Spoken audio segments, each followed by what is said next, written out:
नमस्कार दोस्तों, मैं हूं Ashish, cracked IBPS PO clerk mains 2017। Welcome back to exam affairs. आशा करता हूं आप सभी अच्छे होंगे। तो अब SBI PO प्रीलिम्स आपका खत्म हो चुका है। अब बात आती है कितना कट ऑफ जाएगा। देखिए, कट ऑफ जानने से पहले आपको ये जानना होगा कि जो आपकी शिफ्ट थी उसमें एक्चुअली में कितने सेफ अटेम्प्ट होने चाहिए थे। ओवरऑल जो पेपर था SBI का वो मॉडरेट से थोड़ा सा मैं ऊपर बोलूँगा, मॉडरेट से थोड़ा ऊपर, क्योंकि टाइम काफ़ी लग रहा था। कुछ क्वेश्चन पेपर ऐसा डिजाइन करा गया था कि समय लगे और कुछ चीज़ें ट्रिकी डाली गई थी। तो हमेशा की तरह से SBI जिस चीज़ के लिए जाना जाता है, मीन्स हमेशा अपन को सरप्राइज करता है, सेम हमें इस साल भी देखने को मिला। अब बात करते हैं क्या एक्चुअली में कैसे देखा जाएगा कि कट ऑफ कितना जाएगा। तो देखिए, कट ऑफ डिपेंड करेगा कितनी वैकेंसीज हैं आपकी टोटल, क्या लेवल ऑफ डिफिकल्टीज की शिफ्ट्स आई हैं, डिफरेंट शिफ्ट्स की क्या डिफिकल्टी लेवल थी, और इससे कैलकुलेट किया जाएगा पूरा कट ऑफ। लेकिन कट ऑफ जानने से पहले हमें यह जानना बहुत जरूरी है कि जो शिफ्ट आपकी थी एक्चुअली में उसमें सेफ अटेम्प्ट कितने थे। अगर आप उस कैटेगरी, अगर आप उस लाइन में आ रहे हो सेफ अटेम्प्ट के, तो मीन्स आपके चांसेस हैं। अगर आप नहीं आ रहे हो तो मीन्स आप बहुत दूर हो। आप कितने भी प्रेडिक्शन करते रहना कि कट ऑफ ये जाएगा, कट ऑफ वो जाएगा, आप नहीं कर पाओगे प्रेडिक्ट। लेकिन फिर भी मैं कोशिश करूंगा इस वीडियो में आपको एक प्रॉपर तरीके से कि SBI PO प्रीलिम्स का कट ऑफ कितना जाना चाहिए। तो बने रहिए वीडियो के अंत तक, जानेंगे क्या रहेगा आपका इस साल का SBI PO प्रीलिम्स का कट ऑफ, कितने आपके सेफ अटेम्प्ट होने चाहिए थे जो शिफ्ट आप देके आए हो, क्या आपको मेंस की तैयारी करनी चाहिए या नहीं करनी चाहिए, हर एक चीज का डिस्कस करेंगे। सबसे पहले बात कर लेते हैं, ऑलिव बोर्ड ने रिलीज किया है IBPS RRB PO मेंस के लिए क्रैकर कोर्स। इस क्रैकर कोर्स की क्या खास बात है? देखिए, आप सभी को पता होगा ऑलिव बोर्ड फेमस है अपने क्वालिटी कंटेंट के लिए। अगर मैं अपनी बात करता हूं, जब मैं अपनी प्रिपरेशन कर रहा था बैंकिंग की, 2017 का एग्जाम क्रैक करने में मुझे काफी ज्यादा हेल्प मिली थी ऑलिव बोर्ड की टेस्ट सीरीज से।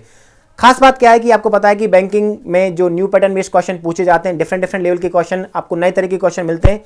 उन क्वेश्चंस की अगर आप पहले से तैयारी कर लोगे एक बेटर तरीके से, तो आपकी जो सिलेक्शन के जो चांसेस हैं वो काफ़ी ज़्यादा बढ़ जाएंगे। तो इसी तरीके से अगर आप किसी भी एग्जाम की प्रिपरेशन कर रहे हो, चाहे वो RRB की हो, चाहे वो IBPS की हो, चाहे वो SBI की हो, तो ऑलिव बोर्ड आपके लिए कंप्लीट पैकेज लेके आया है, जिसमें आपको बेटर मॉक टेस्ट मिलेंगे, प्रॉपर तरीके से बेस्ट क्वेश्चंस आपको प्रोवाइड किए जाएंगे। मॉक टेस्ट के अलावा आपको लाइव क्लासेस मिलेंगी, लाइव क्लास के बाद रिवीजन मटेरियल मिलेंगे, recorded lecture, discussion forum, complete आपके लिए पूरा सॉल्यूशन मिलेगा आपकी प्रिपरेशन के लिए ऑलिव बोर्ड में। तो आपको यूज करना है कोड GGOB कोड आपको यहां पर दिख रहा होगा। इस कोड का जैसे आप यूज करोगे तो आपको मिल जाएगा 62% आपको ऑफ मिल जाएगा ऑलिव बोर्ड की। अगर आप किसी भी कोर्स में आप एनरोल करते हो तो लिंक मैंने डिस्क्रिप्शन बॉक्स में आपको दे दी है, आप जाइए देखिए क्या इसके पैटर्न में, आप एक बार इनका ट्रायल देखिए। ट्रायल में आपको कुछ मॉक टेस्ट मिल जाएंगे, कुछ लेक्चर्स मिल जाएंगे, आप इसको यूज करिए और फिर आप इसको परचेस कर सकते हैं। और काफ़ी मैं आपको रिकमेंड करूंगा कि आपके लिए बहुत ज़्यादा हेल्प करेगा ये। आगे बात करते हैं क्वेश्चन पेपर के लेवल की। तो शुरुआत करते हैं इंग्लिश से। तो इंग्लिश का जो लेवल था मुझे लगा मॉडरेट, अच्छी खासी लेवल की इंग्लिश पूछी गई थी। अगर आप हिंदी मीडियम के हैं या आपकी इंग्लिश थोड़ी बहुत भी कमजोर है तो आपको दिक्कत महसूस हुई होगी। अनुमानित क्या होता है कि SBI की जो पेपर होते हैं PO लेवल के, उसमें अच्छी खासी लेवल की इंग्लिश पूछी जाती है। तो RC पूछी गई थी, फ्रेज आइटम रिप्लेसमेंट था, एरर डिटेक्शन था, डबल फिलर्स थे, sentence rearrangement paragraph based, arranging part of a single sentence, तो ये थोड़ा टफ बन जाता है। डबल फिलर्स थे, बर्ड स्वाइप थे। इसके अलावा कुछ रीडिंग कॉम्प्रिहेंशन में थोड़ा टाइम लग रहा था, लेकिन जो वन लाइनर पूछी जा रही थी, मीन्स डबल फिलर हुए, तो वो मुझे लगा कि हाँ उसमें स्कोरिंग थे। लेकिन बाकी सारी चीज़ें सेंटेंस रीअरेंजमेंट पैराग्राफ बेस्ड थोड़ा सा टफ हो गया। मैच द कॉलम पूछे गए, फिर तो और ज़्यादा टफ हो गया। मीन्स अच्छी खासी लेवल की इंग्लिश पूछी गई थी डिफरेंट शिफ्ट्स में। बात करते हैं क्वांट पे। तो क्वांट का अगर मैं बात करूँ तो पहले शिफ्ट में जो जनवरी की हुई थी उसमें अप्रोक्सीमेशन पूछे गए, कॉर्ड इक्वेशन पूछी गई, 6 क्वेश्चन कॉर्ड के आ गए, 6 क्वेश्चन आपके अप्रोक्सीमेशन से आ गए, तो ये बात बन गई। देन आपको DI मिल गया होगा, टेबल ऑफ DI, तो वो स्कोरिंग हो गया। तो यहाँ तो भैया आपके कम से कम 18 नंबर तो आपके सेफ हो गए थे। लेकिन बात कब चेंज हुई? जब नेक्स्ट शिफ्ट आई तो उसमें से क्या हुआ, कॉर्ड इक्वेशन पूछी गई, फिर अप्रोक्सीमेशन नहीं आया, फिर क्या पूछा गया, रॉन्ग नंबर सीरीज, तो यहाँ से थोड़ा टफ बन जाता है। फिर बार ग्राफ आया, टेबल ऑफ DI, फिर कैलकुलेट पूछी गई, तो थोड़ा सा टफ यहाँ मुझे देखने को मिला। किसी शिफ्ट में कॉर्ड इक्वेशन आई, देन रॉन्ग नंबर नहीं पूछा गया, फिर मिसिंग सीरीज पूछी गई, तो एक मिक्स टाइप का एक चला कि किसी में अप्रोक्सीमेशन पूछ लिए गए, देन किसी में मिसिंग नंबर सीरीज पूछी गए, किसी में कॉर्ड नहीं पूछी, किसी में रॉन्ग नंबर नहीं पूछे। तो यहाँ पर थोड़ा सा वेरी किया, मतलब लेवल जो स्कोरिंग रहता है। तो ओवरऑल मैं यही बोलूँगा कि डिफरेंट शिफ्ट्स पे डिपेंड करेगा पूरा कट ऑफ। कि आपको मैं अगर ओवरव्यू दे देता हूँ, रीजनिंग की बात की तो रीजनिंग ओवरऑल मतलब टाइम टेकिंग थी, और ज़्यादा बात नहीं करूँ रीजनिंग पे। रीजनिंग जैसी आती है, पजल से थोड़ा टाइम ले रही थी। कहीं कहीं आपके 5 सेट पूछे गए थे पजल से, 24 नंबर की पजल, कहीं आपसे 20 नंबर की पजल पूछी गई। देन जो एरर डिटेक्ट, जो डायरेक्शन सेंस वाले क्वेश्चन आते हैं या जो ब्लड रिलेशन क्वेश्चन आते हैं, थोड़े से ट्रिकी मुझे लगा कि टाइम टेकिंग थे।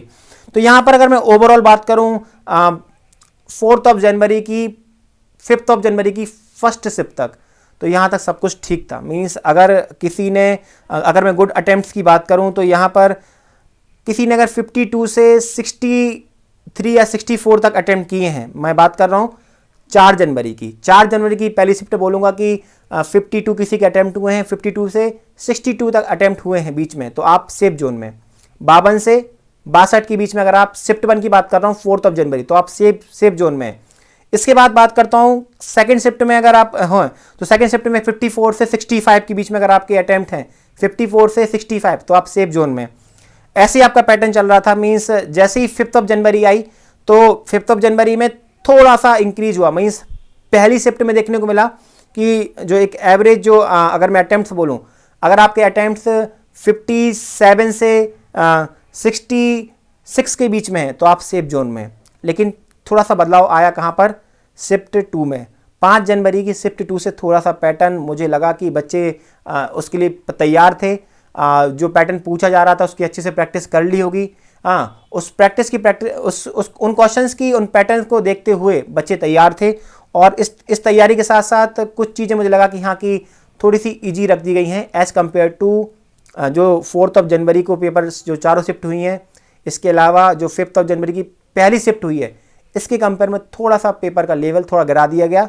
और जो अटेम्प्ट के जो नंबर बोलें तो 62 से 72, या आप बोल सकते हो 62 से अगर आपके 70 के बीच में अगर अटेम्प्ट हुए हैं, 62 से 70 के बीच में अगर आपके अटेम्प्ट हुए हैं, कहाँ से लेके 5 जनवरी की सेकेंड शिफ्ट से लेके then shift 3, then shift 4, then shift 1 of 6 जनवरी।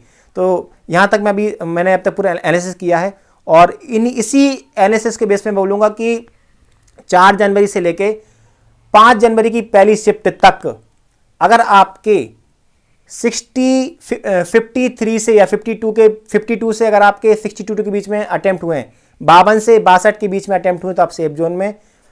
5 जनवरी की सेकंड शिफ्ट से लेके 6 जनवरी तक आपके अगर 63 से 70 तक या 62 से 70 तक आपके अटेम्प्ट हुए हैं, तो आप सेफ जोन में। डिपेंड करेगा आपके एक्यूरेसी पर।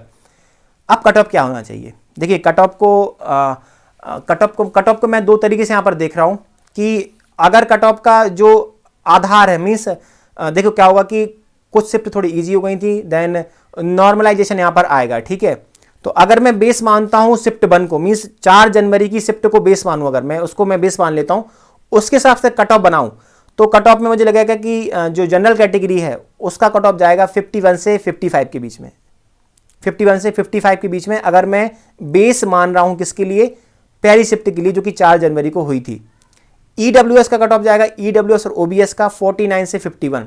49 से 51 आपको पता है, अगर आप ओबीसी से हैं और अगर आप ईडब्ल्यूएस के हैं तो एसबीआई के पेपर में आपको थोड़ी राहत मिल जाती है। खैर, ऐसा आपको आईबीपीएस के एग्जाम में देखने को नहीं मिलता होगा।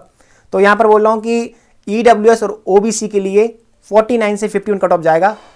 मैं बेस मान रहा हूँ शिफ्ट 1 के लिए, 4 जनवरी की शिफ्ट 1 के लिए, क्योंकि बाकी जो शिफ्ट जो इजी आई हैं उनके मार्क्स कम होंगे, उसके हिसाब से मैं चेक कर रहा हूँ, ठीक है।